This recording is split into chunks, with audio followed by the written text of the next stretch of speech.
Welcome home, guys. Saw, dude. To Little Wrist Big Fist. Little Wrist Big Fist. Part 3 of... Part 3 of the Redd Byrdd Chronicles. I like that. I like that, too. So this is either the last podcast you're hearing of 2018 or the very first podcast you've heard of 2019. Either way's dope. Either way is cool. So, in this episode, we talk about... I guess we start off with some, like, producer tips, you know? Yeah, and, like, upcoming, like, kind of how his process is with Redd's process. Production, yeah. And then some of his upcoming work we also talked about. And then we got into Craigslist and why Nashville is the best place to buy used audio gear. It's a gold mine. It is a gold mine. Some might say. And we also talked about how Redd develops song ideas and, you know, his songwriting process and where he starts from and how he switches things up. Yeah, and then also talked about, sorry, I tripped over the headphones. Keeping yourself safe on backing up your computer. Yeah, and file management, because that's very important. Everybody can do it different, but we kind of talked about how we do it. And then we went into a spell, well, you and Redd went into a spell about, like, pro audio stuff and plugins that you guys use. And audio nerd. Some of the audio technical side of what it went into non-traditional. And how Redd mixes and references different speakers and stuff like that, too, we got into. That was fun. That was a fun discussion. Yeah. And then from that, we talked about him doing, like, everything, you know, beats to mixing. Right. And then, like, we talked more about where he gathers inspiration for songwriting. Yeah, and and inspiration for the whole process as well, you know. Yeah, we dug deep on that. And then we wrapped it up with, you know, talking about Yellow Wolf and how Redd is, you know, kind of cross path with him quite a bit. So you can definitely listen through the whole podcast and hear a little bit more about that. Here's a sneak peek. He has his boots. I'll leave it at that. Yeah. But all right. Well, we appreciate you guys always for love y'all. Listening to Little Wrist Big Fist. Also, we would like to give a special thanks to Shaw Audio, Amp Entertainment, and Redd Byrdd. Yeah. Little Wrist Big Fist.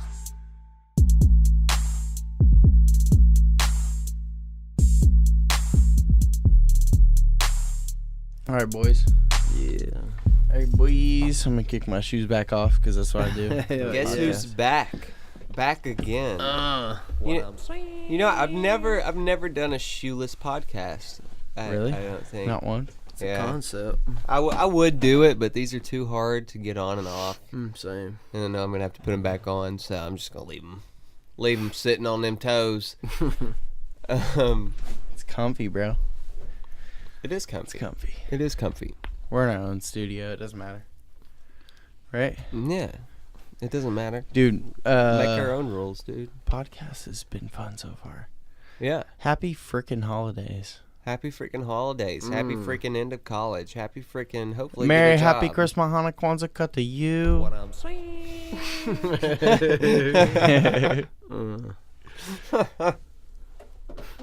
That's good. I like that. Maybe. There's a couple more, I imagine a couple more points you want to go into as far as this podcast. Maybe part 3 will be the most in-depth part of this podcast so far. Maybe. Yeah. Well, I wouldn't say in-depth, but maybe more Redd Byrdd focused. Redd Byrdd focused. We've kind of been ranting the whole time. We've been ranting. All I've of had us. a good time. No, I have too. Yeah. No, I don't want to take away from that. I've had a great not. time. Definitely. It's not all about me. It is, though. It kind of is. We try to make it that. We try to. When we have a guest on, we try to make it more about y'all. Yeah, but it's also fun just to have conversations. Damn sure is. So, obviously, did I ask you... Well, obviously, did I... That's horrible. Okay, let's start off by this. Did I ask you what comes first, beats, guitar, or singing first? Yeah. Which is? Usually, No, I asked that and left. So what was the answer to that? Oh, that was the... sort of an ambiguous ass answer, but usually I sit down with an acoustic guitar. Yeah, and right, because you were saying the song and the guitar. Yeah, stands if you the can test strip of it time. down to that, it's a good song. Yeah. Right. Okay. So then, after you have a guitar song and a song, what do you do with it? Because I know you make a lot of beats. Oh yeah, absolutely. And the stuff I've been writing lately has been usually beat first kind of stuff. Really? Oh, really? Yeah. Really? Okay. Yeah. Another drink or no? I'm gonna pour another one. I'm straight. You're good. Okay. Yeah. So, Yeah, I've been doing a lot of sample based stuff lately. Really. where do you get your samples from? Curious. Splice. Yeah, Yeah, dude. No, yeah, no, don't be don't be bashful about that, dude. Splice is the shit. Yeah. Any Well, producers out there? Yeah, you turned me on to Splice. Any yeah. producers out there that know or don't know about Splice? Splice.com, as far as I know. I'm pretty sure it's Splice.com. Splice.com. But dude, it's royalty And free. even if you don't want to use the shit on there, hundred thousands of samples. it's great millions for of samples. inspiration. Yes, it Even is. if you don't want to And use the see, stuff my on thing is like I can take a guitar lick Yeah. and use that to make a beat, Yeah. and then I can have someone like you Somebody come come and play play it. Yeah. And then they add their own sauce, they add their own style or Yeah. sound of their Yeah. guitar. So you've been making more beat stuff recently that's been coming from Splice. Is Yeah. that started with guitar stuff or no?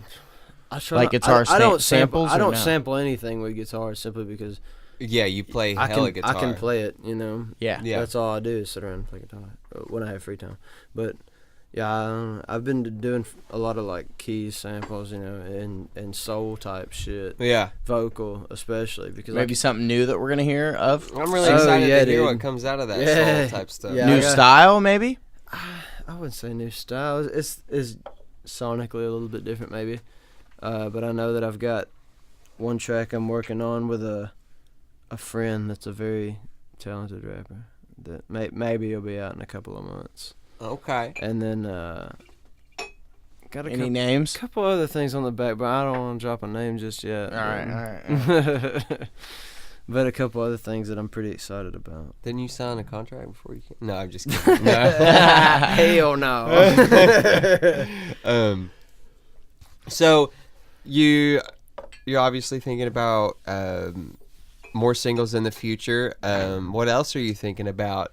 More shows, obviously. Yeah. And for those of you who don't know, Redd, you can catch him around the Middle Tennessee area, and a lot of times is accompanied by Moose over here, who helps with a lot of the backing tracks and throwing in a little bit of extra sauce up there. He's pretty much in the band at this point. Yeah. pretty much. Yeah. I love it, dude. Yeah. Yeah. Only missed one gig.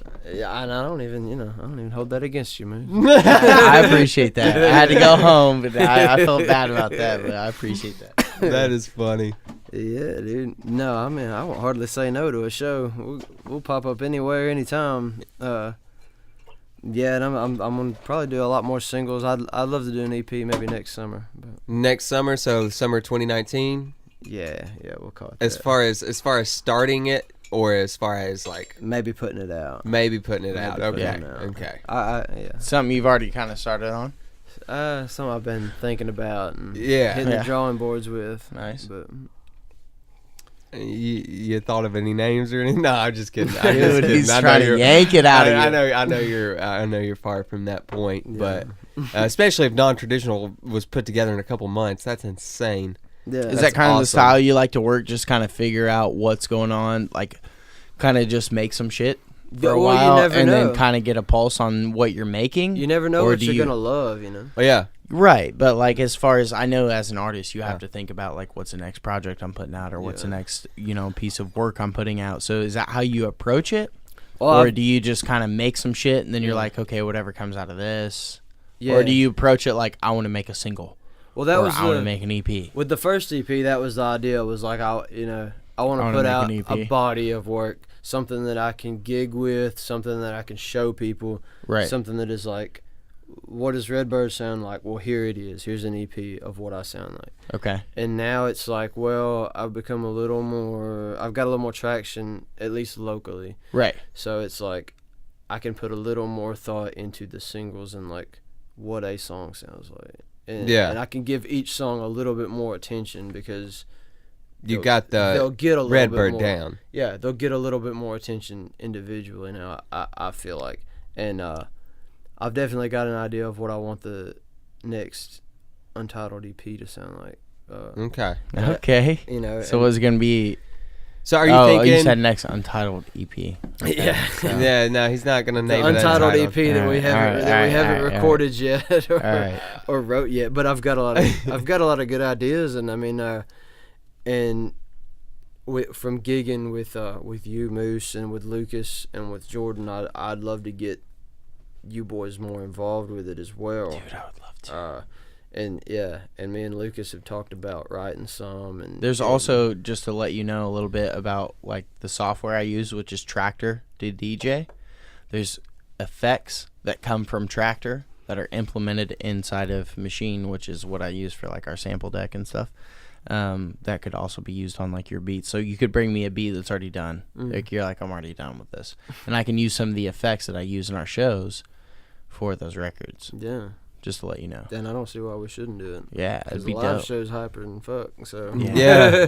I love it. You know, definitely. It's fun. I have a good time. And if you haven't seen a Redd Byrdd show, then first you need off, to get your ass out of the house. Go ahead and sign over all your assets to the state and go into a nursing home, because you just don't.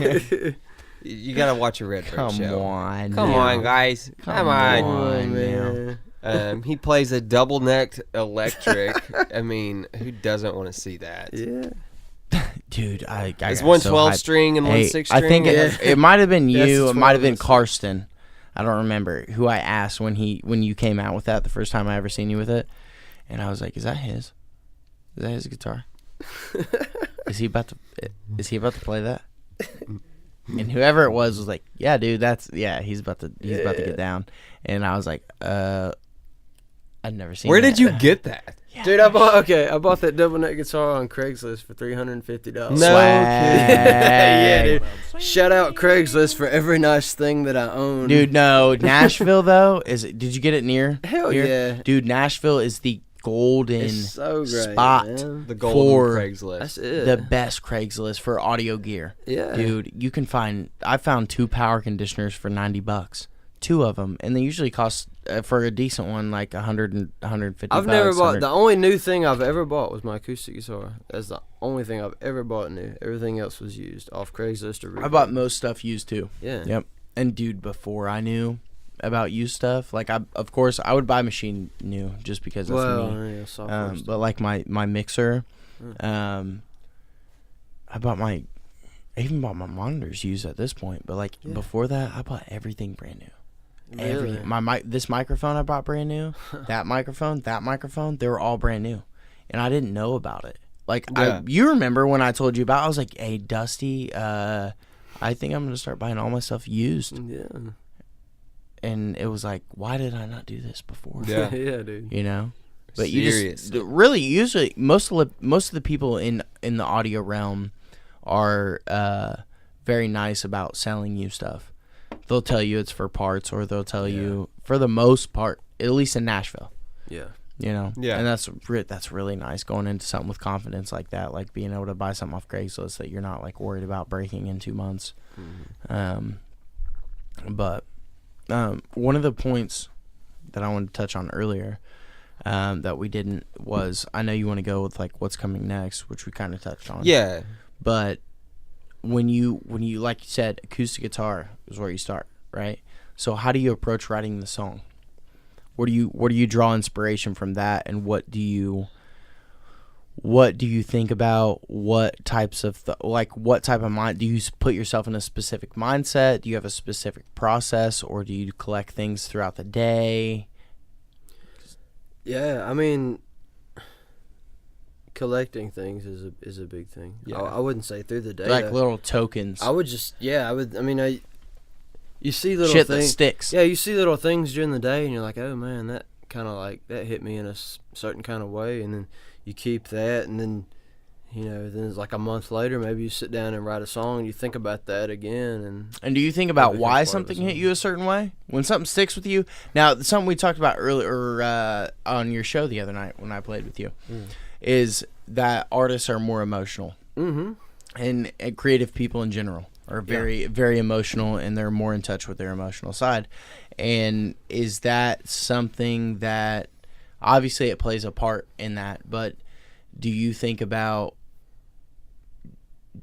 how something affects you and start to break it down in that way, or do you just think about what happened? You see what I'm saying? Yeah, dude. No, I definitely overanalyze. I don't know if I'm asking the question right. I mean, I overanalyze things a lot. Okay. And I'm a really emotional person. I'm into that. I don't think there's any shame in saying that. You know, is I get really emotional about a lot of things, and I definitely try to use that when I write songs because I don't want it to go to waste. It's just like you take any of my songs, like "Way She Goes," like. Right. That's literally from Trailer Park Boys. Like, that's just a stupid, like, funny line in the Trailer Park Boys. Yeah. You know? But, like, I thought about it, and I just kept thinking about that line, and I was like, you know, that's really some heavy shit, you know? Sometimes she goes, sometimes she doesn't. That's just the way she goes. You dig into that, and it's just like, well, that's life. Yeah. You know, say la in vie. a nutshell. Such is life. You can't do nothing about it. You can either piss and moan about it, or you can... buck up and fucking do something about That's right, you know. So, like, I think about a lot of things like that most people would just kind of glaze over, but sometimes I just dwell on certain things, and that's it. And do you think about why you dwell on certain things, or do you think about, you know what I mean? Do you think about why, or do you just think about the fact that is what you're dwelling on? I mean, I think for songwriting, it's better not to think about why. It's just to think about the certain thing and just dig in on it. Yeah. Do you think about it ever? And that influences your songwriting? I mean, as a person, yeah, I think about it. And do you think that influences your songwriting then? Well, sure. Yeah. Everything affects your songwriting subconsciously. Yeah, so that's a big thing. Yeah. And especially with, I mean, the music I write is really autobiographical. You know, I don't ever want to really, like, write something that isn't, 100% me or 100% honest. Right. You know, so it's like everything that I write down on paper and put into a song is like something that I have spent time thinking about or spent time living, you know. So So you start with that then when you're writing a song. Is that how you start? Is it something that really actually stuck with you? Or is that how you're like, what inspires you to write? What inspires you to say, I'm going to write a song about this? Oh, well, or do you sit down and say, I want to write a song, and then come up, think about the things that stuck with you? Yeah. Do you do it that way, or do you say, this stuck with me, I'm going to write a song about it? Sometimes you pick things up, and you're like, oh, I want to write a song about this very specific thing. And I imagine that comes more as you write more songs. That comes as a natural habit. Yeah. Like, I used to have a habit of every day I would sit down and, like, write something. Yeah. Either it would be a beat. Like a journal or something, or no? Or just write something. Of it. Sometimes it would just be a beat. Sometimes it would be a hook. Sometimes it would be a verse. I don't have as much time to do that now because I'm a little bit more busy now. But a year ago this time, that's what I was doing, was I was sitting down every day and writing a hook or writing a verse or something. And usually you're sitting there, Dusty knows this, you sit there with an acoustic guitar and you play some chords and you splurt some kind of random sound and melody out of your mouth, and then there's not really words, it's just kind of a sound. Yeah.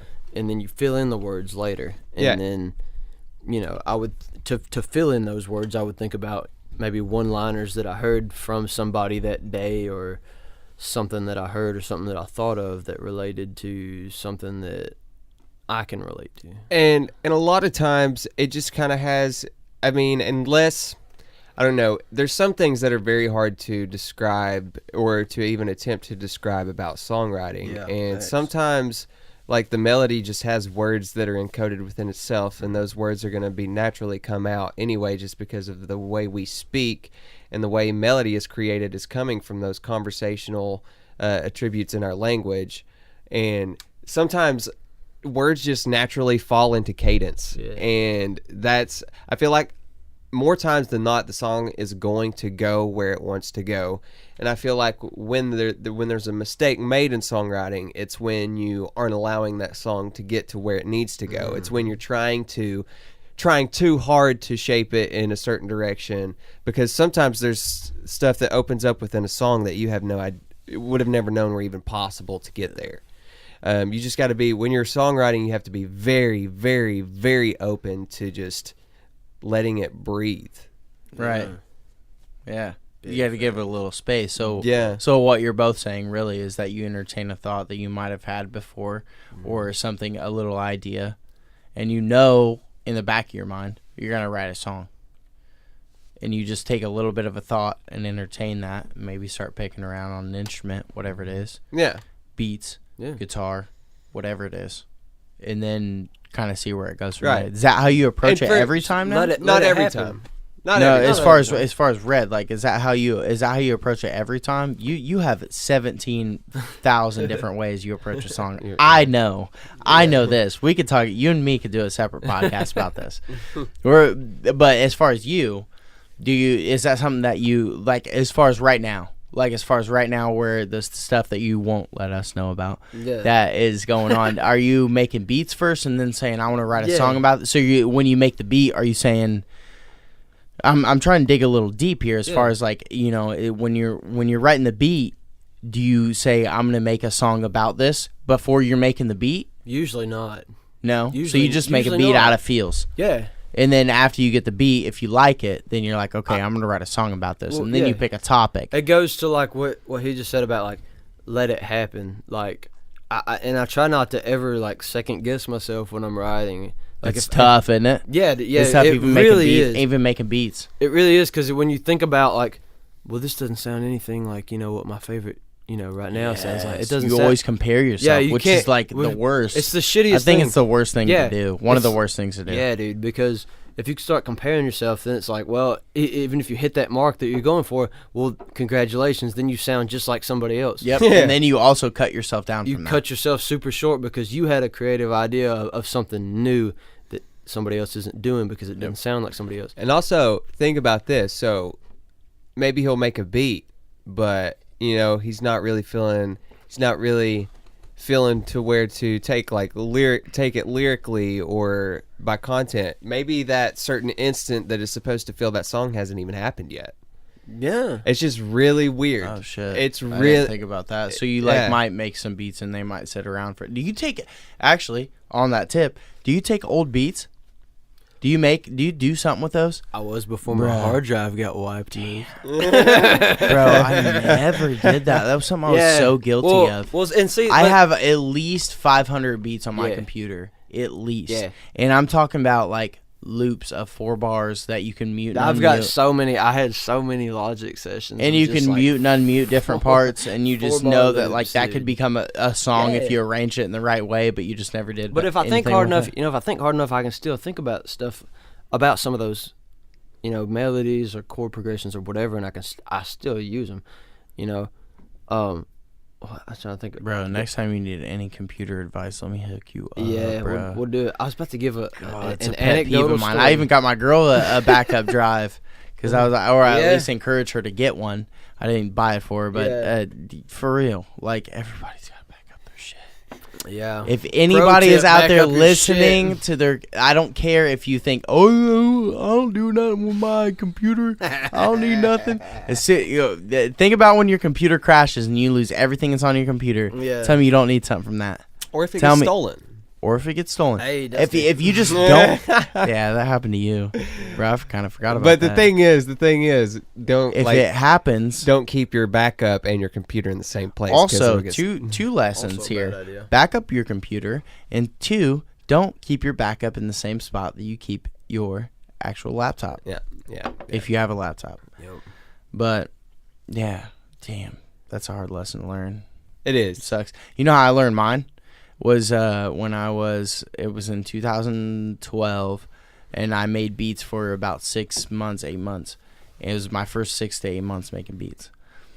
Even though I know I would probably do nothing with those now, I was, dude, at the time, and still now, like I'm still pretty disappointed that I did this. But I was trying to clear space on my hard drive because I was making a bunch of beats. Delete them, man. I thought I had 2 copies. Damn, for some reason, I like saved them in different spots on my computer, and you know, Macs are weird. Yep. Macs, you can make copies of shit. Like if you drag something to the desktop, it makes a copy of it. If you drag something to the desktop in Windows, it makes a shortcut to the copy or to the file. Yeah, it's not the same thing. So it's not a copy. Yeah. That's exactly how it works with Mac. So if you drag something to the desktop, it's a copy of that file. It's on the desktop. If it's from an external source. No. If you drag something from my documents folder to the desktop, it makes a copy of that file. It's just in two different locations. And that's why people's Macs fill up with a lot of bullshit.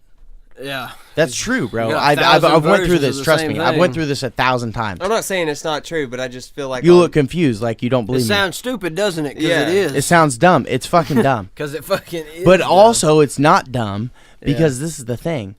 On Windows computers, you can click and drag something from my documents folder to your desktop. And you think that you have two copies of it.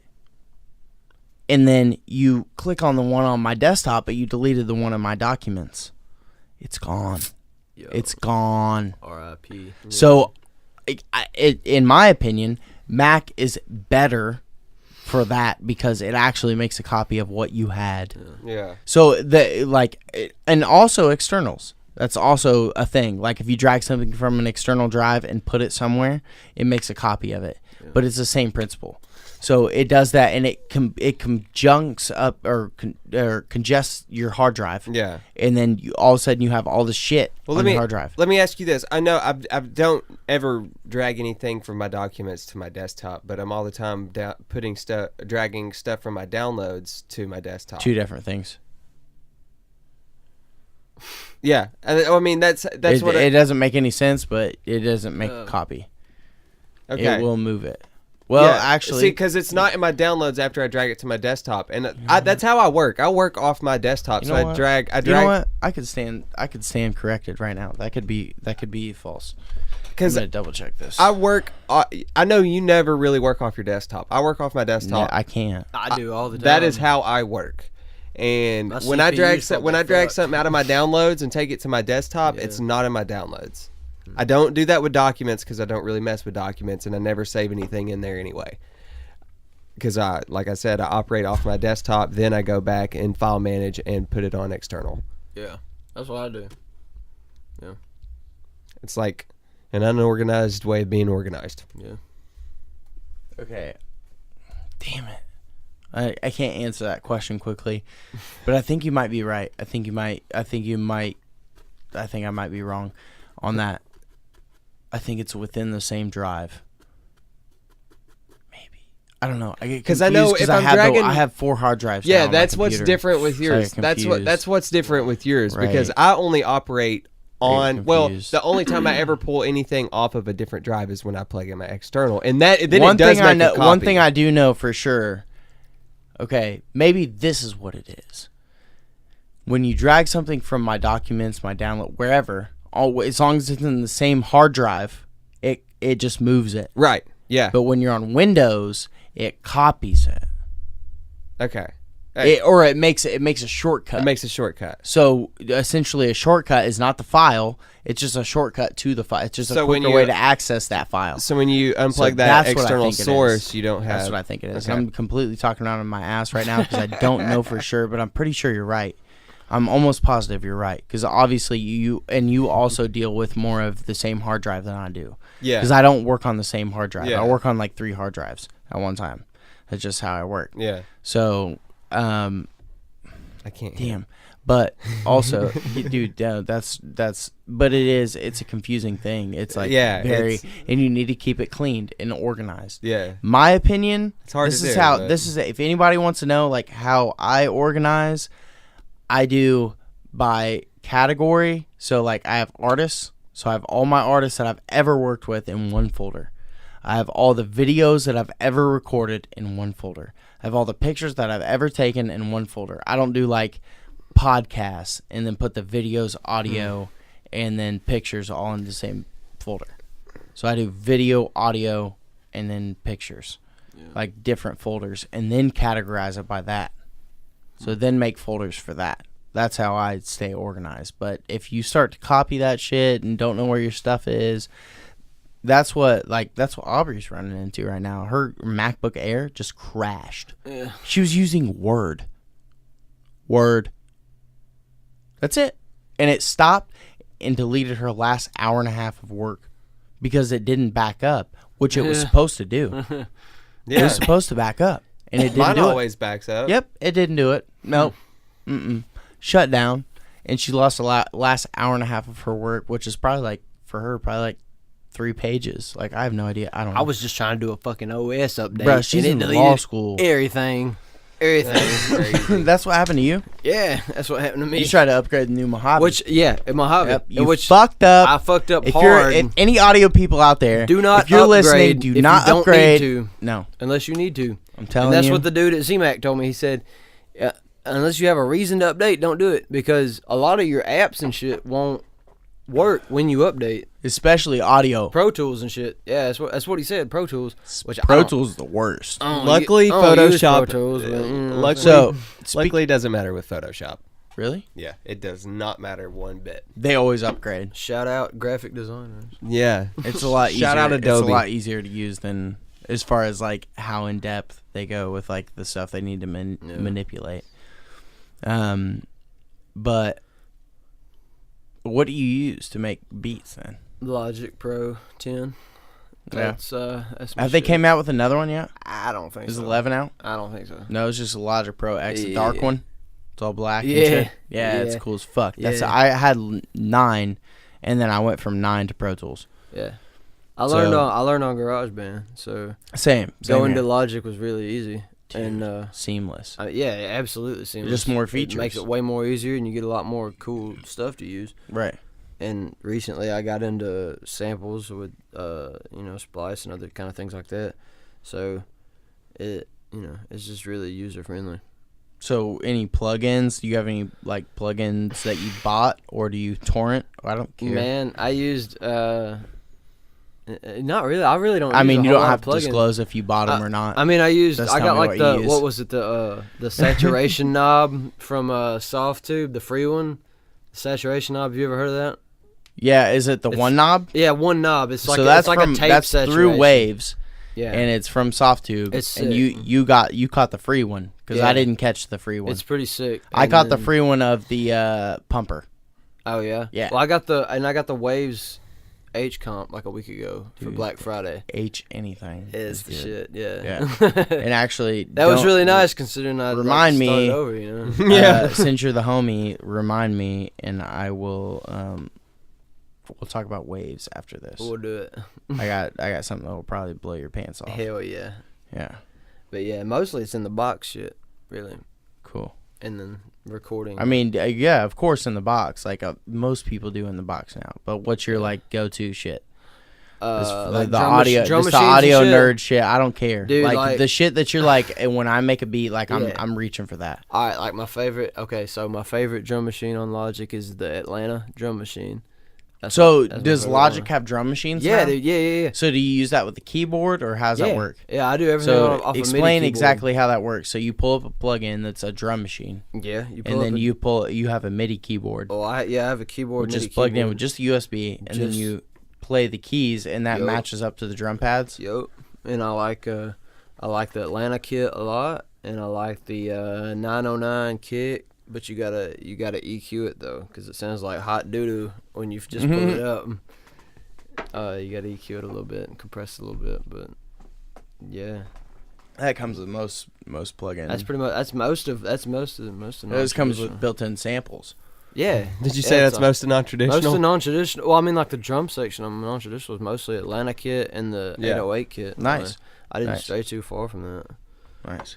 Yeah, Logic comes with some solid shit. So as far as like mixing and stuff, because I know you did all that stuff, right? Yeah. You did everything yourself. So what was next? Like what was after picking the sounds and stuff like that? As far as mixing and making it sound good, I know you're not like. I didn't know. Not gonna coin you as a professional mixer. Yeah, I didn't know what the hell I was doing. Was the first thing. Yeah, but it doesn't like anybody that does not do what they like. They're like, I don't know what I'm doing. Should sound pretty good for not knowing what he's doing. I mean, like. It wasn't distorted. Number one, it wasn't distorted at all. That's huge. Yeah. And B, it wasn't like when a sound hit. You know what I mean? It was like that's what happens when people don't know how to mix. Like when a new key sound comes in, or like something like a cymbal crash comes in. It's like it's so fucking harsh because people don't know what they're doing. Yeah. They don't listen to it. I mean, like, so what did you like? Also, like in this question, like I also want to know, like, did you just take it to your car and listen to it, or did you like? How was your mixing process as an engineer? I'm asking.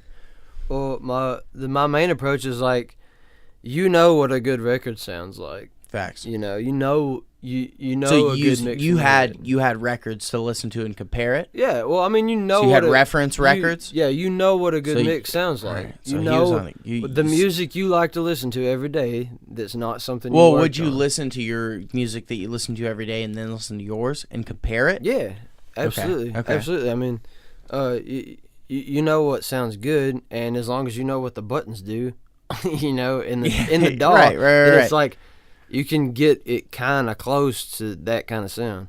And or you'll figure it out. You would A-B it, as in you would play your record, then mute it, stop it, and play the other listen record to Kevin Gates, and then listen to my record. And right. You know, which then you get into kind of the loudness war, which is a different kind of... The loudness wars is a whole nother... It's raging pretty hard, but yeah. I'll make you beat it.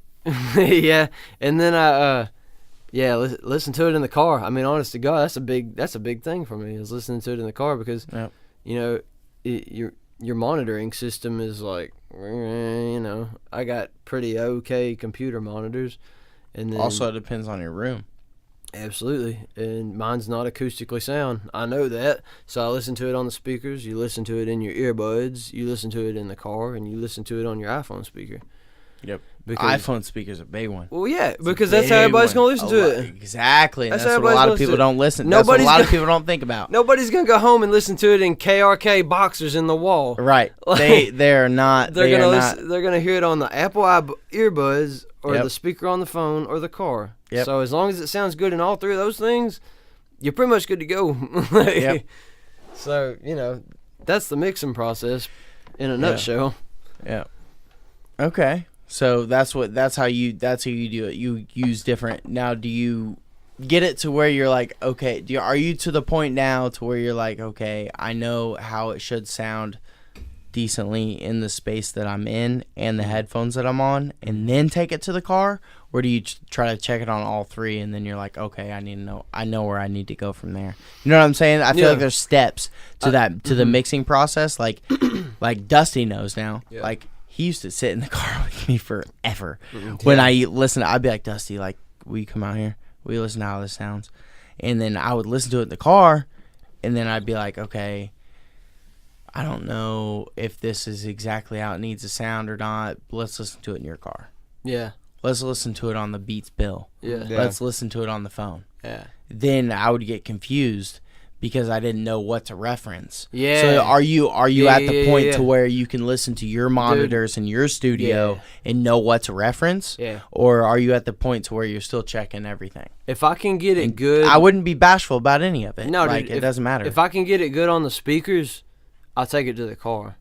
So you wait till you can get it good on your studio monitors. Get it good on the speakers, I'll take it to the car. Like, all right, this sounds isn't about it the right. Let me chime in on this. Isn't it the worst when you take it to the car and you're like, motherfucker? Yeah. Like, it's so fucking bass heavy. It's so bass heavy. That was my problem. Well, then that's another thing I have to What do you have for monitors? No, don't they're laugh. Like the Mackie. They're the Mackie. They're Mackies? The little, they got the gold on them. Okay. You know, I think they're like CR3s, I think is what they're called. One's at Guitar Center. Yeah, the Guitar Center Mackie monitors. They're not hating on it. This is my thing, is that I've heard from Andrew Sheps, I think I'm saying. I don't know. Don't fuck me up. He mixes on an old pair of Tascams. Yeah. Bullshit ass pair of speakers. Yeah. Honestly, to any mixing engineer, they're like, what are you doing? But he knows his speakers. Yeah. He knows how they sound to him. Mm-hmm. So is that where you are with what you have? Sort of, yeah. I know the guitars are always going to be a little bit louder in the car than they are on the speakers. I know the bass is always going to be way heavier than the car than it is on the speakers. So I take that into a little bit of consideration. Right. I know that always when I get in the car, I've got my car radio set to where the bass is already cranked a little bit. Right. You know, cause that's the way I like to listen to music. So I already know that, like, take that with a grain of salt. If the bass is a little bit much in the car, like, that's just because I got the stereo cranked up. Right. So, It's just little things, and then like if it passes the car, but you know all those nuances to make sure that your mix is good. that, that's what I'm asking. That's really what I want to know. Is none how of you is at 100%. Down. Yeah, none of it is at 100% clear. There's like different steps to it. Yeah, nothing in my chain is 100% flat. Different steps to make sure that it's going to where you want it to go. I think that's even a better way to mix though, because it's like I know my monitors aren't going to give me an honest reproduction of the sound. My car's definitely not. My iPhone speaker's not. Right. But if I can get it to sound pretty good on all those things, then it's like, well, I pretty much hit it. Like, you know. Now, do you have a separate mixing and mastering process or no? I mean, mixing. And a lot of people don't. Yeah, no. So that's why I asked. I mean, mastering is something that I'm definitely learning about and trying to get better at. Mixing, I try to mix as I go, really. And which I've always heard that, like, if you can get the best thing. If you can get a really good mix, like, your mastering will be a lot less work. It's the best. Yeah. If you can mix while, like, on your way to making your song sound how you want it, and you get it to even if you don't mix your record, if you're mixing and adding, like, EQ and compression to different stuff, and then sending that to someone else. As long as you're shaping your sound in a good way, it helps. Yeah, it helps. As a mixing engineer, it helps so much, because then you know like what that person wants to go with. Yeah, like the direction it's supposed to go. Yeah, definitely. Mm-hmm. So that's dope that you do all of it. Do you plan on like maybe at some point hiring an engineer to do all of your stuff? Yeah, probably. Or a producer? At some point I probably will. Or a mastering engineer? Definitely master. I'd like to have somebody else master my stuff just to get it. It's hard being the person doing all of it, isn't it? Oh, dude, it's hell. Right. Writing, because you're like all about writing it with nothing but a guitar. You sit there and write it, and then try to take it up to the point where it's ready for release. Like, I mean, that's just a lot of work and a lot of like fatigue on your ears and fatigue on the ears is your huge. mind and shit like that. Like, it's just like right. And you have to prep yourself, like when you put something out too. It's like Ghost Town, like. Some people still haven't heard that yet, and I've heard it 1,000,000 times. Right. I'm about tired of the son of a bitch, to be completely honest with you. But, I've heard it 10,000 times because I've sit there and mixed it and tweaked it and different, and, overdubs and background vocals and like all that. The same reason I put out Daniel Nunnally's first song, and I didn't listen to it for a year until after it came out. Yeah, because you'd heard it so many times. I was like, when it came out, everybody's like, it came out. And I was like, great. I'm done listening. And I have to remind myself about that too. And it's like, it's hard. And it's your shit. And sometimes, it's my shit. Like, I made that. And then you have to play it live. Playing live, that's what I was about to say. Like, playing live, I have to remind myself that like 60-75% of the room hasn't heard this song yet. And I'm about tired of it. And that's not just Ghost Town. That's any of my songs. Like, any of them. When I go to a writer's round, sometimes I have to amp myself up and motivate myself because it's like, damn, like, I really wish I had something new to show these people, but I have to remind myself, like, this is new to these people. Yeah, they haven't heard it They have before. not heard any of these songs before. This is totally new and fresh to them, even though it's a year plus old to me. Right. And I've played it 6,000 times, it feels like. Yeah. Probably have. Literally have. Yeah. I was going to say that, too. But, it's crazy. It's the thing you got to think about. I couldn't imagine. I really couldn't. I mean, I just write songs. I never.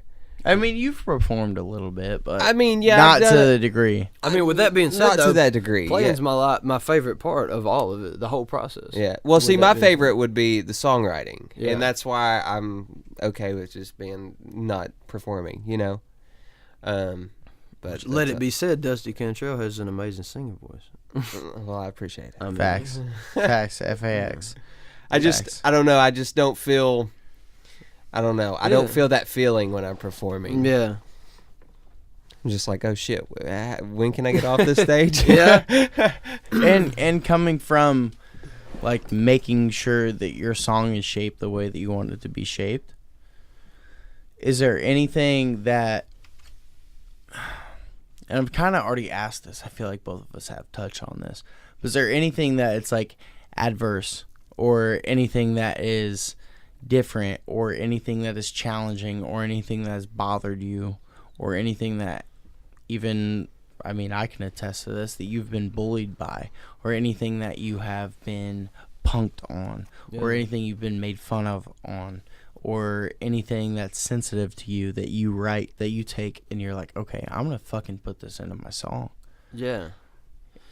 And I feel like most artists are like that, but I want to know what parts of that like stick for you and like why you draw inspiration from the parts that you draw inspiration from. You feel me? Yeah, yeah.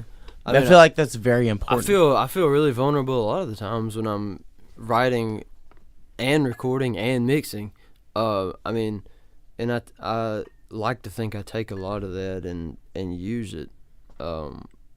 When I'm mixing a song, when you're mixing, even when I'm mixing, definitely not even just not even just like when you're writing dude. songs. So I'm mostly talking about like when you're writing songs. Yeah. Like where do you take your challenges that you've been through in life to help shape the way you write your songs? Yeah. But if you're talking about mixing as well, I'd really like to know. I mean, any and all of it. When I'm mixing and things like that, a lot of things come to mind. It's like, man, you know, this doesn't sound as good as I'd like for it to, or this doesn't sound like so-and-so's record, or this doesn't sound like the way that I want it to, and you get to a point where you feel kind of like incapable almost, and it's like, well, I can't do it as well as this other person can, but you come to a point with the song where it's like, well, I've got to put it to bed and I've got to get it out. So I don't know, it comes back to that thing of like comparing yourself to somebody else, and you know, nobody sounds like me even when I want to sound like somebody else. And so is that more or less you take references from where you're at in comparison to other artists, or do you take? I think it's just like what I'm really looking for is like what. Because everyone knows. Like, it's not a secret. Mm-hmm. Every artist has some shit that's fucked up that they're really, like, that's bothering them. Oh, yeah. I just feel like a lot of times That's what I'm looking for. I think what he's saying is, like, it's hard for him in the mixing phase to just hear himself back because he gets very over-analytic and he's thinking. Oh, yeah, dude. So there's nothing worse than mixing your own vocals. So this is a good question. And do you think that there's do you think that there would be... You think you would write better songs if you had someone else mixing your vocals? I wouldn't go that far. I think it's definitely really weird recording your own vocals and then mixing that back. Tough. That's a really weird thing to do. A lot of goats have done that. You know, Prince. You know, a lot. You know. Come on now, you ain't gonna say you had help. Mean, I'm not gonna try to hold myself up to Prince. They had help. Definitely too. An inspiration.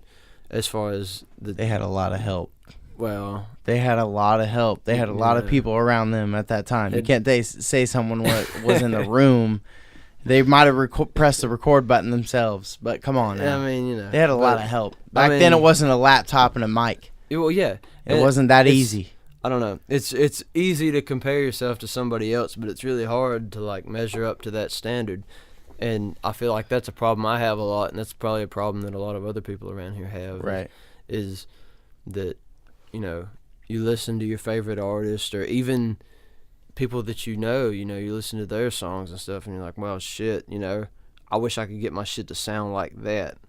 Yeah, but even before that is what I'm asking about. Before that? Even before that is what I'm asking about. Like, as far as, like, where you... Yeah, exactly. Yeah. Like, where you pull inspiration from, not as far as, like, just being inspired to write a song. Yeah. Or just being inspired to talk about your life, but as far as, like, tough shit. Yeah. Tough shit. Like, where do you pull... Do you pull inspiration from stuff that you've been through that you're like... Oh, man, I don't really want to talk about that, but I'm going to put this into the song. And it's like I said, like... Because that's important. All my songs are autobiographical. It's also important for people that are listening that are our songwriters. You know what I'm saying? Dude, Dusty right here, like, he writes songs. Like, so that's very important for him. It's important for me, too, as a producer, to hear where you as a songwriter where you draw inspiration from, not just artists, not just beats, not just I want to be famous. Because I'll tell you straight up, I want to be famous as shit. Absolutely. I think I'd be really good at it. I'm really good at spending money. So come on now, like I want to be. I really would love to be on TV. I tell my parents all the time, like I want to be on TV someday. Yeah.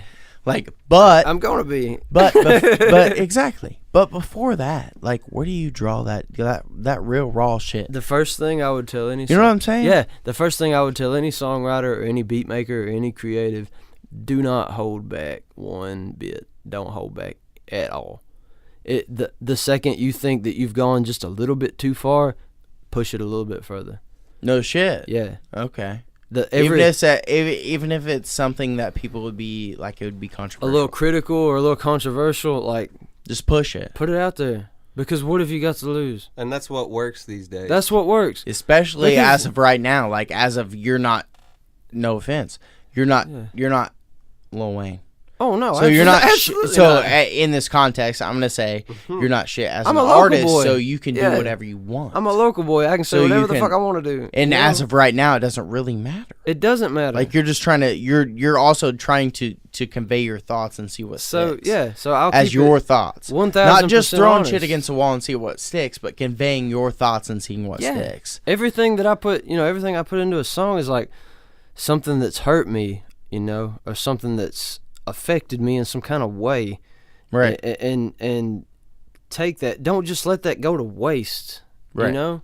Like you take. So when you have a bad day or some shit happens with you, I'm using this as a little bit of a Tupac reference. Yeah. Do you go and write some shit? Yeah, dude. Well, if I don't habit? If I don't write that day, I'll at least remember the way that I felt and the if way it affects you enough, the way that made me feel, and I'll keep that and remember that when I'm writing something. It's like, when I wrote the like the Ghost Town song, for example. That was from a point in my life where like I felt like I was getting a little bit out of control with certain things and like drinking and things like that, like. That comes from a really real place, and like and like I've seen what alcoholism can do to a family, what can it do to a person, and I've put hours in with that and seen the way that can tear somebody apart. And that's what I'm looking for. That's what I'm asking about. It's like why would I go through that and live through that and take that pain and then. Oh, by the way, I'm a songwriter, but I'm not going to connect the two things. But I'm not going to speak about the shit that actually made me who I am. Yeah, why would I not? And shy away, that's false. Shy away about all this. That's a very false way to some of the shit that I've gone through, mentally and dealt with in my head. It's like, why go through all that pain and it be for nothing? If at least. So to you, that something is writing a song. At the very least, I could put that in a song and express it in the best way you can. Yeah, and it's somebody else feels that way. Yeah, somebody else 100%. Feels the same way out there, and maybe they could hear that song and maybe, connect with it in some kind of way. Yeah, absolutely. That's beyond industry shit. That's also what continues to inspire you is the people that could also hear that song and get inspired in some type of way. 1,000%, man. Every time I've ever felt shitty about something, every time I've ever been down, like, know that there's 1,000 people out there that feel the same way. At least. At least 1,000. There's at least thousands, tens of thousands. How many people are on the planet now? How is it? Isn't this the thing? Too many. How? Yeah. It's 7 billion. It's probably like 7.5 billion. How many people in the world? 7.5 billion. Dusty's right on the money. No, he said it was 0.03 off, dude. Come on now. All right. Well, 7.7 and a half. Give him that kind of credit. 7.5 He's too smart. He already outsmarts me in like every subject except for audio. So like I gotta bust his balls at some point. I even got him on his Mac. Come on now. Hey, can we also talk about? You did. Can we also talk about the fact that you got Yellow Wolf's boots? I do. Facts.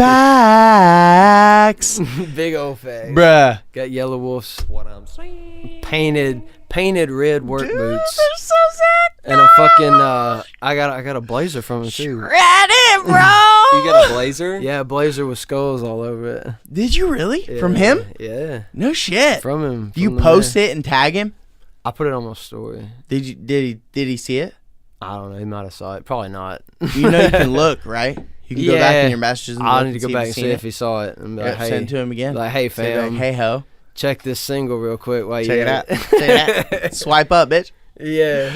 But, no, that's dope. That's dope. Now tell a little story about how you did that. Anything else you want to talk about? I don't have anything else written. But I want to hear that story. But I do want to hear that story. I mean, Yellow Wolf's about the coolest motherfucker there is, really. I mean, is he pretty down to earth? Did you meet him? Dude, I've met him. Did you meet him in person? I've met him a few times, man. He's in like every Did time. he remember you? He did a couple times. Okay. That's dope. So I've met him like 5 or 6 times. Really? Right. Yeah. That's sick. The no, first if you're a time, real fan, that's shit. Yeah, dude. Well, I mean, that's dope. That was back, when I was 13, 14 years old. Like that's some of the shit that I was getting into, the rap music that I was getting into, because I was like, man, I can relate to this. Like, right. White boy, small town, in love with rap. That's the same shit. But I mean, I paid for like a meet and greet one time. That was the first time I met him, and then I met him a couple years later. He had like this audition for like a guitar player for his band, and like I went to it and like played his songs, and I got really good feedback from it. I was just really young at the time. I was like 19 or 20 years old, and he was cooler than fuck about it. And he was there. Yeah, he was there. I played feedback. For him. I played his songs for him on the guitar. That's in sick. Front of him. He was actually in the and he was audition. There. And that's awesome. At the point of my audition, I was like, he was like, you're the first motherfucker to come in here and really knew the songs, which was cool. But that's what he said? Yeah. Damn, yeah, dude. And then I seen him. Dude, you're gonna meet him someday and like really be legit. Yeah, dude. And then I seen him later that year at the Slamerican Festival in Nashville, and he'd remember me then, and like I took a picture with him and shit. But then, like this year, he had that thing. Will you send that to me so I can make the album artwork for the podcast? What, me and Yellow Wolf in Nashville? Yeah, dude. Yeah. But then no, when Mac Miller died, he did like a giveaway of a bunch of his clothes and shit. I think it was like in Yellow Wolf's clothes. Yeah, Yellow Wolf, his like in Mac Miller's honor. Like he did like he like cleaned out his closet and gave all his shit away to just people in Nashville. Like, it's just like come through, get whatever you want, and I pay for it or give no away free, or no? dude. You just pick up whatever you want. And I got there like at the very end, like all that was left for those boots, and I was like, well, fuck, some red work boots is just about perfect for me. Right. So I got that, and shook his hand and got the fuck out of He his remembered way. you? I didn't really get to talk to him at that too point. much You that didn't time, know, but he'll That's remember cool. me. He'll That's remember me dope. one day. Yeah. When I'm opening for his ass. That's crazy. Bruh. Dude, podcast has been fun as shit today. Yeah. Hell yeah. Fun as shit. Dusty, I know you need to leave soon. Yeah. You probably had been need to leave. Going on Yeah. three and a half hours. Are we? We still got a lot of shit we could talk about, though. Yeah. You're going to have to come back. You're going to have to come back. Part 5. But Redd, bruh, thank you. My so brother. much for coming. Redd Byrdd, you can stream non-traditional. You can stream Ghost Town. You can stream. Come to a show, that'd mean more to me. Dude, Yeah, come go to a show. Pay attention. Where they follow you at? Get some merch. Plug them in on where all your Instagram socials Instagram are. Redd Byrdd 931. That's it. Follow me on Instagram. Follow me on Twitter. Apple. No Twitter. I had to get off Twitter. I about got in trouble on there. Hey, Redd Byrdd on Apple Music, Spotify, Instagram. Maybe somewhere else. And then we're playing All My Life. And we're spinning. So give us a little intro for the outro. For which one is it? All My Life. I recorded this Shout out PMG. with my homeboy PMG, Pimpmaster Graham, the drunk field party freestyle master. He recorded his verse in one take. Yup. Never wrote nothing down, and then I took the rest of the song and made a whole song out of it. Wrote a hook, wrote a verse, definitely a guitar solo. So Thanks, bro. This has been Redd Byrdd on Little Wrist Big Face. thank you, boys.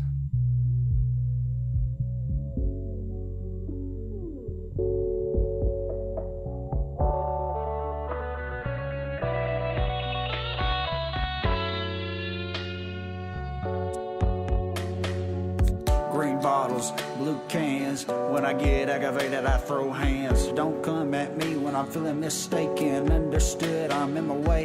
They think I'm playing, but I'm always winning like Nick Saban. This is just score and drive. I'm Tuscaloosa bound, baby. Got the motherfucking Redd Byrdd producing. You heard the sound. Keeping bad bitches all around, cause they know me now. Feel like a player, like a boss, like I ain't been lost. I'm up in my place. Meditated, never faded, and we taking this shit to outer space.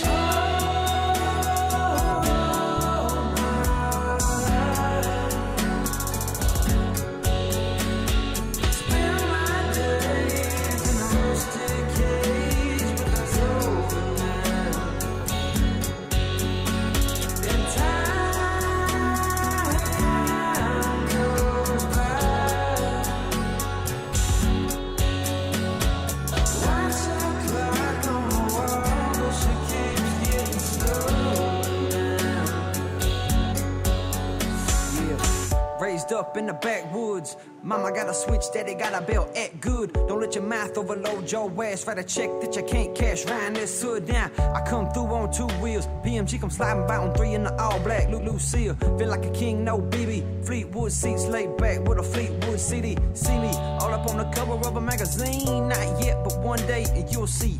So much of our double D that you'll be sick of me, and you can take it to the bank like a late fee. Ha. So long. She just wanna ride, take photos. I just wanna write 4 more songs for the weekend. Gets here and I'm so gone, I can't walk.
Some days in a rusty cage, but that's over now.